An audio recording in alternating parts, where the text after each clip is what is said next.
တရားနာတော့တရားအားထုတ်လာတဲ့ပုဂ္ဂိုလ်တွေတရားရိပ်သာတရားစခန်းပုဂ္ဂိုလ်တွေကိုတော်တော်များများကိုကျွန်ုပ်တို့မေးပါတယ်မေးတိုင်းအဲ့ဒီအဖြေအမှန်မရပါဘူးဟိုတနေ့လည်းလာကြတယ်ငါဆန်လိုင်းတစ်ခုပြောပြမယ်ဒီဧရကပတ္တဆိုတဲ့နဂါမင်းကြီးဟာပိန်းရွက်ကလေးကိုဒီလိုပိန်းမန်းလေးကိုဆွဲလိုက်လို့စိတ်မချမ်းသာပြီးတော့ဓမ္မယုံသူ့ရဲ့ဓမ္မယုံဥပါဒနာခန္ဓာကိုမရှင်းနိုင်လို့နဂါကြီးဖြစ်သွားဖရာတဆူတဆူနဲ့နေနေရောသူ့သမီးလေးမွေးတော့သူ့သမီးလေးပါဂါရာလေးရွတ်ခိုင်းတယ်ကိုယ်စောနော်ဂါရာလေးရွတ်ခိုင်းပြီးတော့အဲ့ဒီဂါရာသချင်းလေးပေါ့ကိုယ်စောကြီးဒီသချင်းလေးကိုရွတ်ခိုင်းပြီးတော့လူတွေကိုဖြည့်ခိုင်းတာပေါ့မရဘူးအဲ့တော့မြတ်စွာဘုရားရှင်ပွင့်လာပြီပွင့်လာတော့အဲ့ဒီမှာဥဒ္ဒရဆိုတဲ့ကောင်လေးမောင်မြတ်သူလေးပေါ့အဲ့ဒီမောင်မြတ်သူဆိုတဲ့ကောင်လေးကသူကလန့်လာဖရာနဲ့တွေ့ဥဒ္ဒရပဲမောင်ဝင်းငွေပဲသွားမလို့လေဟာဟိုမှာလေဓမေကြီးဘိုးကွာတန်လေးသမီးလေးကချောနေအဲ့ဒီသမီးလေးရဲ့ကြပြားလင်္ကာလေးနဲ့လေအဲ့ဒီကြပြားလေးကိုအဲ့ဒီဂီတလေးကိုဖြည့်ခြင်းလို့တချင်းလေးကိုဗဟေလိအဖြည့်ညှိခြင်းလို့မင်းအဲ့ဒီအဖြည့်လေးပဲသိလားတဲ့ဟာသိတာဗောတဲ့စဒဝါဒတိပတိဒရာဇာလေပဲလောကကြီးမှာဒွါရတကား6ရအစိုးရတာမရှင်မရင်ပဲရှိတာပဲ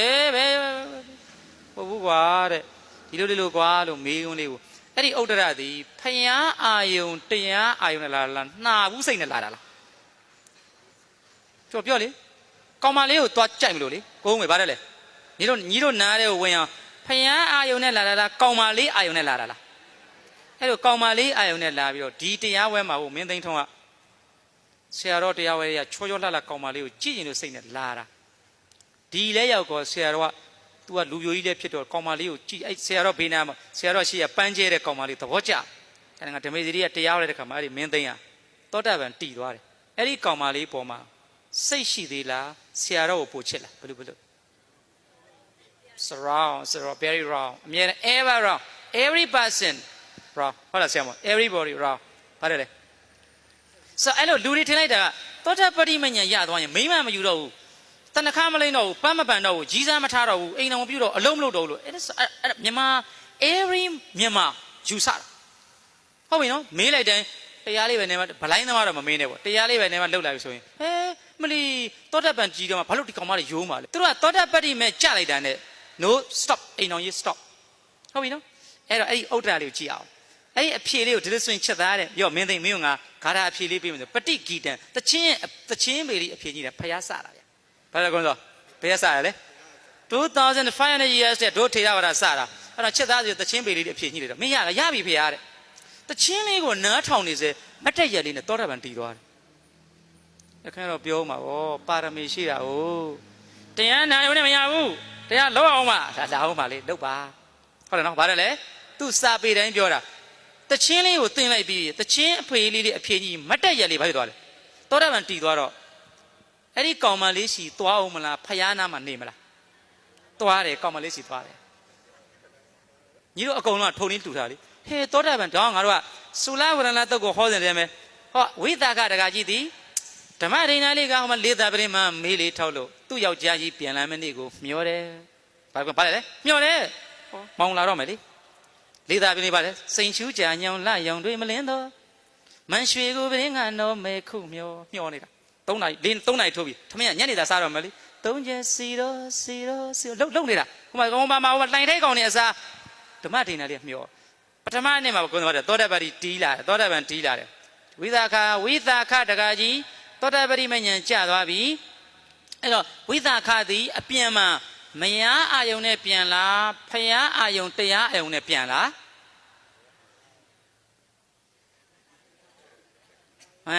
ဒါမျိုးကတော့ယူသွားပြီ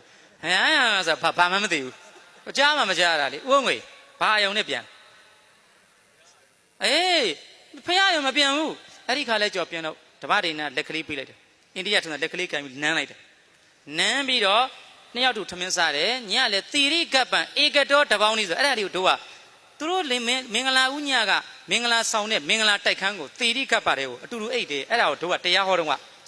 သောတာပန်တီဗီပြင်သွားတဲ့ဝိသခအတူတူစားတယ်တူတူသွားတယ်တူတူနေခဲ့တယ်တူအိတ်လားအိတ်တယ်မလေးအိတ်တယ်ညလည်းနောက်တနေ့သဂရကံတီသွားတယ်တမက်တိုးသွားပြီဝိသခပြန်လာတယ်ဓမ္မဒိဏမေးလေးထောက်ဩယောက်ျားရေပြန်လာတော့မယ်လေညော်တယ်သူလဲလက်ကလေးလှမ်းပြတယ်ဖယားအာယုံမပါဘူးဟုတ်ရင်နော် လက်ကလေးပေးတယ်လက်ကလေးကိုစာထဲမှာတော့ဓမ္မဒိဏနဲ့သုလဝရဏတုတ်တဂရထဲမှာတော့လက်ကလေးပေးတယ်နန်းတယ်လို့ပဲလက်ကလေးဆန့်ပေးတယ်နန်းတယ်လို့ပဲပါတယ်ဆိုတော့ငါတို့ကဟိုရုပ်ရှင်လေးတွေဗါတွေတဲ့မို့ဒီတိုင်းလေးတော့ဒီတိုင်းလှုပ်လို့တော့မဖြစ်ဘူးလေကိုယ်ဇက်ကောင်ဟုတ်တယ်လားအဲ့တော့လက်ကလေးလမ်းကန်လိုက်တယ်ကန်ပြီးတော့ဓမ္မဒိဏကဝိသခရဲ့ပခုံးပေါ်ဖတ်ဆိုပြီးလိုက်တယ်ဆွေးတွေ့ကြည့်ပခုံးမိမှာတော့ခါးလေးဖက်ပြီဗောဒါမှန်ကြည့်လိုက်ဗောမင်းကခါးလေးသားလေးဖက်ပြီးတက်တော့အော်ဒီမြင်ကွင်းလေးလှလိုက်တာ2ရက်နော်နောက်တစ်နေ့တွေ့တော့မယ်ဒါကြောင့်တဂရကန်တီးပြီးတော့မှပြင်တဲ့ဝိသခဓမ္မဒိဏနဲ့ညလဲကြရောမနဲ့ညနေလဲကြရောအတူတူစားတယ်တူတူသွားတယ်တူတူအိတ်ခဲ့တယ်တတိယအကျိန်အနာကန်တီးပြီးဘယ်မှမကြည့်တော့ဝုန်းငွေတတိယနေ့ကျတော့တူတူမစားပါတူတူမိတ်ပါတူတူမသွားပါလှမ်းကြည့်ဟာယောက်ျားမကြည့်တော့အော်ဒီနေ့နည်းနည်းခါတိုင်းနေကတော့မိမဇောနေလေအော်ဓမ္မဒိဏလေးစောင့်နေတော့မယ်အော်3နာရီဆိုလေအမလေးသူ့အမြလေးဟိုမှာရှင်သေးခန့်နဲ့စိန်ချူးကြံညုံလက်ရောင်နေမလင်းတော့ဟုတ်လားမေရှင်လေးထည့်မေရှင်သရှင်လေးထည့်ကြည့်ဟုတ်ပြီနော်ဘယ်နှနာရီထိုးတယ်ကွန်းစော3နာရီဆိုရင်ပြန်လာတရားဝဲသိမ့်ပြီလေ3ချက်စီတော့နဲ့ဒီနေ့စီတော့တော်လေးမှမကြည့်တော့ဖြည်းဖြည်းကြီးလာတော့နည်းနည်းနောက်ကျ9နာရီထိုးသွားတယ်ဟတ်တော်ရိုက်စော်လေးညင်းတော့ဟော9နာရီထိုးပြီးဒီနေ့မှကြာလိုက်တာလက်ကလေးလမ်းပေးတယ်အသာလေးတိမ်သွားတယ်ဒါကြောင့်ဒုဆရာကအနာဂံတဖို့ကူးတော့နှစ်ကိုဘူးခွာတယ်အနာဂံမရောက်လေသမ ्या ကာလဘလုံးတော့သောတာပန်တဂရငါတို့ကအတူတူစွာတယ်တူတူသွားတယ်တူတူအိတ်တယ်မကြော်နဲ့အစ်စ်မကြော်နဲ့ဘာဖြစ်သွားပါအဲ့ကြတော့တရက်အေးလေ तू စိတ်မကြည်လို့လားမျက်နှာလည်းတိတ်မကောင်းဟောပုရုဇဉ်မသိဘူးအနာဂံကတမာရီတန်တိန်တရိယောတန်တမနသောတမာရီနဲ့လာတဲ့ဥစ္စာကိုပုရုဇဉ်အရင်မှဖြစ်ချင်းကြောင့်ဘာတွေများစိတ်တွေခုတ်လဲဘာတွေများစိတ်တွေမကောင်းလဲလို့ကိုင်းစောအဲ့လိုထင်သွားလိုက်ပုရုဇဉ်အမြင်ပဲမြင်တယ်လေ